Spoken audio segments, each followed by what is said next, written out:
बाधा है, जरा आपका नजरिया इस पे। स्वाभाविक सी बात है, प्रेशर नहीं होता तो आप बताइए ना, डिमोट करना ही तो माना जाएगा। और डिमोट किया जा रहा हो, स्टेट में आपको ले जाया जा रहा हो, और जिस तरीके से स्टेट में आपको एमएलए बनाने की और उसकी, तो यदि स्टेट में हो भी जाएंगे तो क्या बनेंगे? मुख्यमंत्री बनेंगे। तब तो चलिए एक बार ये लगता है कि हाँ ठीक है। उसके बाद में फिर मिनिस्टर बनेंगे, तो कैबिनेट मिनिस्टर स्टेट का और सेंट्रल का बराबर होता है। तो उस स्थिति में आप देखिए, प्रोटोकॉल वाइज भी छोटा है, दूसरी भी तरह से छोटा है।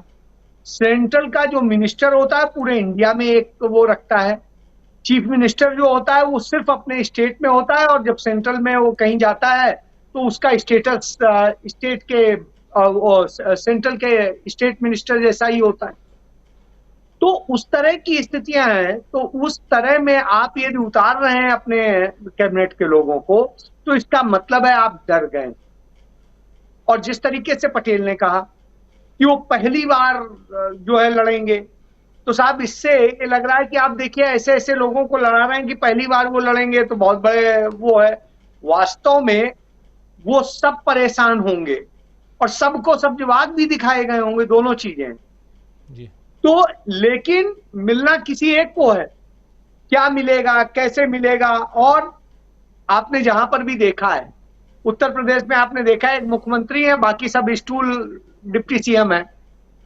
तो उसी तरीके से वही बन जाएंगे, या फिर सिंधिया की तरीके से, जिस तरीके से उनकी स्थिति है। ज्योतिरादित्य बिल्कुल आज आप देखिए ना, एक जमाने में बराबर बैठते थे, आज पांव के उस पे बैठते हैं, तो उस दशा में पहुंच गए।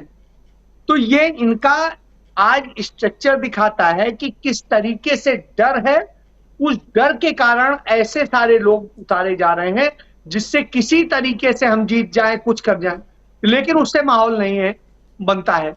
उन्होंने इससे जातिगत गणित भी साधने की कोशिश की है कि कुलिस्ते के जरिए उन्होंने आदिवासी साधने की कोशिश की, तोमर के जरिए राजपूत करी, उनके जरिए पिछड़ा करा, लेकिन इन सब के बावजूद स्थिति तो नहीं सुधर रही, आप चाहे जिसे उतार। तो यह इनका डर है, और यह बताता है कि राहुल गांधी जो कह रहे हैं वो बिल्कुल सही कह रहे हैं। अब भारतीय जनता पार्टी को अपने आखिरी दिन नजर आ रहे हैं। और नरेंद्र मोदी की बॉडी लैंग्वेज को देख लीजिए, जो चाहे भोपाल में उन्होंने जितने झूठ बोले हैं वो सब एक्सपोज हो गए, उसके अलावा राजस्थान में बोले वो एक्सपोज हो रहे हैं, तो जहां जहां हो, रायपुर में बोले वो एक्सपोज हो रहे हैं।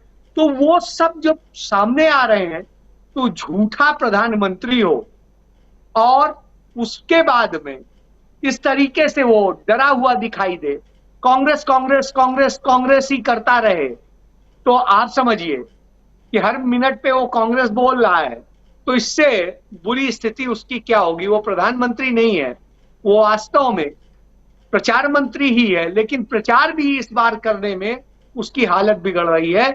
यह उसका डर दिखाता है। जी जी, 51 मिनट में 44 बार कांग्रेस।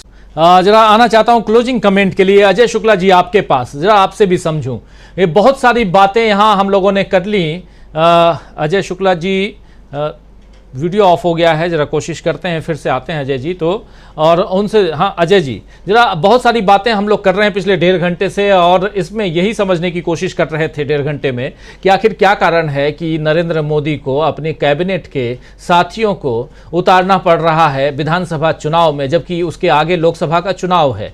क्या रणनीति हो सकती है, जरा आप बताइए। और हो सकता है हम एक रणनीति ये समझ रहे हैं जिस पर अभी पिछले 1.5 घंटे से चर्चा कर रहे हैं, लेकिन दूसरी रणनीति भी हो सकती है जो उनके दिमाग में हो। प्रधानमंत्री नरेंद्र मोदी कभी ना कभी कुछ ना कुछ कर देते हैं ऐसा जो लोगों को आश्चर्यचकित कर देता है। क्या आपको लगता है कि यहां कुछ सरप्राइज देने वाले हैं प्रधानमंत्री नरेंद्र मोदी 2024 से पहले, जो बहुत पसंद करते हैं सरप्राइज में?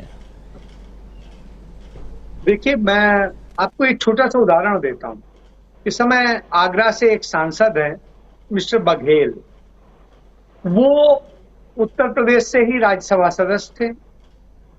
फिर वो राज्यसभा छोड़े, फिर उन्हें विधानसभा लड़ा दिया गया, फिर उसके बाद में वो मंत्री बन गए। मंत्री बनने के बाद उनसे मंत्री पद से इस्तीफा दिला दिया गया और उन्हें लड़ा दिया गया लोकसभा जीतने के बाद में वो बड़े दिन तक इंतजार करते रहे, कुछ मिला नहीं, बाद में वो मंत्री फिर वापस बन गए, केंद्र में बन गए। तो इस तरह से भी चीजें हो सकती है। हालांकि इससे नुकसान देश की जनता का होता है। उस आदमी के कारण वो सीटें खाली हुई, उन पे चुनाव हुआ, सब कुछ हुआ, उसका खर्च हमें आपको वहन करना पड़ता है। तो बेवजह की स्थिति आई। बहरहाल अब मध्य प्रदेश के चूंकि हम प्रॉस्पेक्ट में बात कर रहे हैं, तो उसके हिसाब से बिल्कुल स्पष्ट है कि मध्य प्रदेश में माहौल भारतीय जनता पार्टी के लिए बहुत खराब। शिवराज सिंह चौहान की स्थिति एक भ्रष्ट मुख्यमंत्री जैसी हो गई, और जब वो स्थिति हो, कमीशन वाले और आरोप लग रहे हो और न जाने क्या क्या, उस स्थिति में क्या कहेंगे, भर्तियां हो नहीं पा रही हैं और बहुत सारी शिकायतें आ रही। जब ऐसा आ रहा हो तो दिखाने के लिए कि नहीं साहब हमारे पास और भी चेहरे हैं, हम और भी करेंगे, तो उस स्थिति में आकर के खड़े हो जाते। और तब नरेंद्र सिंह तोमर को उतार दीजिए, इनको उतार दीजिए, उनको उतार दीजिए, और सभी एक ही चीज कहते हैं कि साहब हम तो सिर्फ सिपाही हैं, कार्यकर्ता हैं। तो हम लोग तो नेता समझते थे, वो कार्यकर्ता हैं। तो ठीक है, वो अनुशासित कार्यकर्ता हैं, वो लड़ रहे हैं, उन्हें ये ड्यूटी दे दी गई, बड़ी अच्छी बात। तो ये दिखाने की कोशिश कर रहे हैं कि हमारे पास नेता कम नहीं है, लेकिन वास्तविकता ये है कि जनता समझ रही है आपके पास लड़ाने के लिए बचा नहीं है कोई। बचा होता तो आप ऐसा करते नहीं।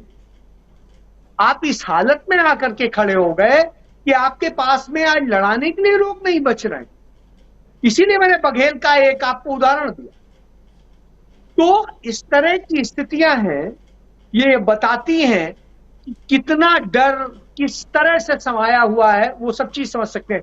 इसका एक और उदाहरण भी, बघेल को ही आपको याद होगा जब डिंपल के पहले मुलायम सिंह यादव लड़े थे, तो उनके भी खिलाफ लड़ाया गया था और वो हार गए थे।